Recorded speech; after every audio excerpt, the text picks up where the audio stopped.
Hello everyone, my name is Professor Dishita Setia. Welcome back to my channel Commerce Knowledge Pool.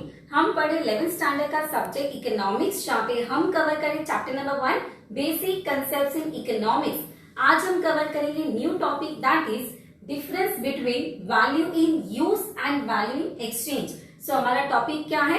Difference between value in use and value in exchange. बड़ा ही interesting topic और एक नया concept जो आपको बहुत अच्छे से समझ में भी आएगा और मजा भी आएगा। And yes students, if you are new to my channel then don't forget to like and subscribe to my channel and इसी तरह प्यार एंड सपोर्ट देते रहिए। So let's start with our topic. Now before understanding the actual concept, let's understand what we mean by value.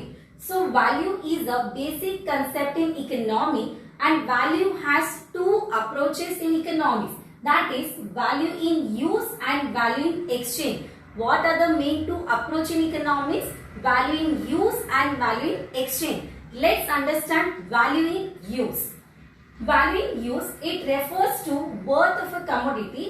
It refers to what? Worth of a commodity. इसका मतलब समझने के लिए in simple word it is the usefulness of a commodity. In simple word it is what? It is the usefulness of the commodity.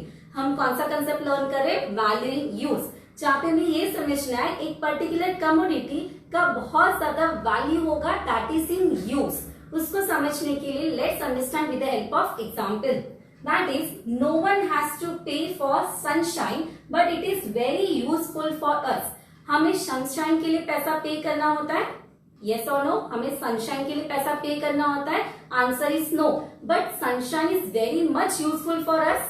हम without sunshine के बिना रह सकते हैं क्या? नहीं रह सकते, बट हमें कुछ भी पैसा पे नहीं करना है। In similar way there is a freely available oxygen in nature.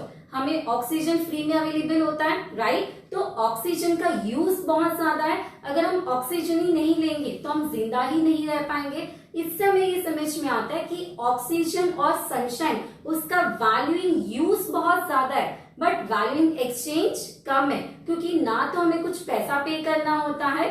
तो यहाँ पे नेक्स्ट पॉइंट लिखा है सनशाइन और oxygen are said to have value in use. यहाँ पे वैल्यू इन यूज बहुत ज्यादा है, बट वैल्यू इन एक्सचेंज कुछ भी नहीं है, because we do not pay any money for sunshine and oxygen.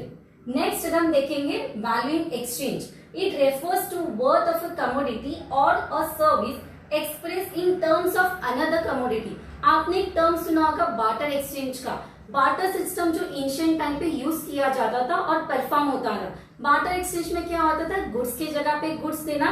वही सेम एग्जांपल यहाँ पे कंसीडर करेंगे in the form of commodity. That is I will give you my TV in exchange for your old laptop. मैं आपको TV की जगह पे मेरा ओल्ड लैपटॉप दूंगी। That is here the laptop is a value in exchange for TV and vice versa. मैंने आपको laptop दिया, आपने मुझे टीवी दिया, तो हम क्या एक्सचेंज करें? गुड्स की जगह पे गुड्स एक्सचेंज करें। तो इसका मतलब क्या होगा? एक बार्टर सिस्टम जो हम पहले फॉलो करते थे वही फॉलो किया जा रहा है। इसका मतलब क्या होगा? वैल्यू इन यूज से कि वैल्यू इन एक्सचेंज है? वैल्यू इन एक्सचेंज है, because one commodity is exchange for another commodity. आगे अगर हम देखेंगे when the value is express in terms of money.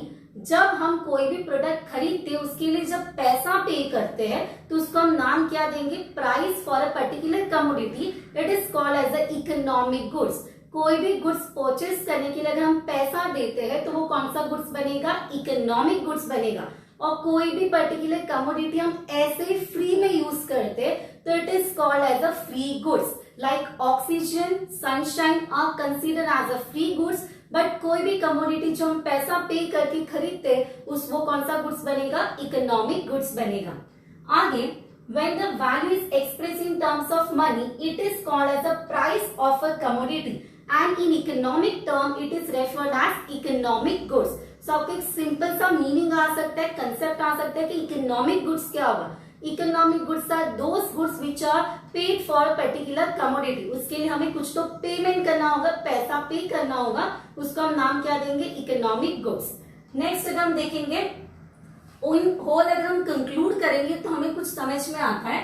That is some commodities have high value in use but low value in exchange. कोई commodity ऐसा होता है जिसका value in use बहुत ज्यादा होता है बट वैल्यू इन एक्सचेंज बहुत कम होता है। For example water, oxygen in the atmosphere. अगर हम water, sunshine, oxygen in the atmosphere consider करेंगे तो उसका यूज बहुत ज्यादा है बट वैल्यू इन एक्सचेंज बहुत कम है।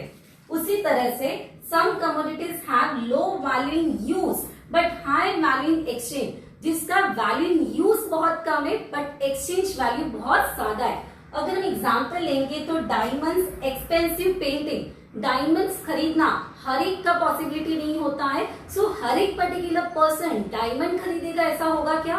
So value in exchange is more, क्योंकि अगर हमें डायमंड खरीदना होगा तो बहुत ज्यादा पैसा पे करना होगा, अगर हमें एक्सपेंसिव पेंटिंग्स खरीदना होगा तो पैसा बहुत पे करना होगा। तो एक्सचेंज वैल्यू बहुत ज्यादा है बट उसका यूज वैल्यू क्या है? बहुत कम है।